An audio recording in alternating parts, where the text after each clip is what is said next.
Tu sais combien de temps il faut pour marquer un enfant à vie? Simplement quelques secondes, le temps d'une phrase. Tu es nul, tu ne réussiras jamais. Ah, toi, t'as vraiment des problèmes.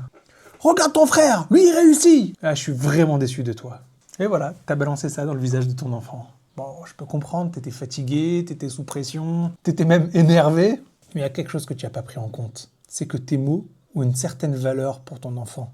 Les phrases que tu lui dis ont un impact par la position que tu as, l'autorité, mais surtout la figure que tu représentes à ses yeux. Les mots que tu as utilisés s'impriment profondément dans le cœur de ton enfant. On apprend quelque chose de merveilleux, vraiment incroyable dans la paracha de cette semaine sur la confection des habits spécifiques du grand prêtre, le Kohen Gadol.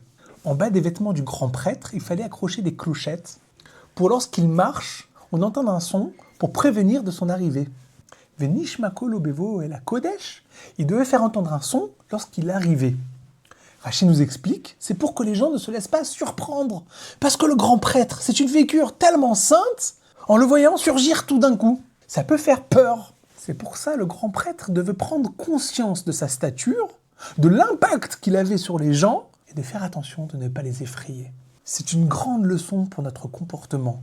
Que ce soit un mari avec son épouse, que ce soit un enseignant avec son élève, que ce soit un père avec son enfant, que ce soit un patron avec ses employés, il ne faut pas abuser de sa stature et surtout prendre conscience de l'impact des mots, justement pour notre position et l'importance et l'impact des mots d'un mari vers son épouse, d'un père vers son enfant, d'un patron envers ses employés, d'un maître envers son élève. Je vous souhaite qu'on n'entende que des bonnes nouvelles. Shabbat Shalom.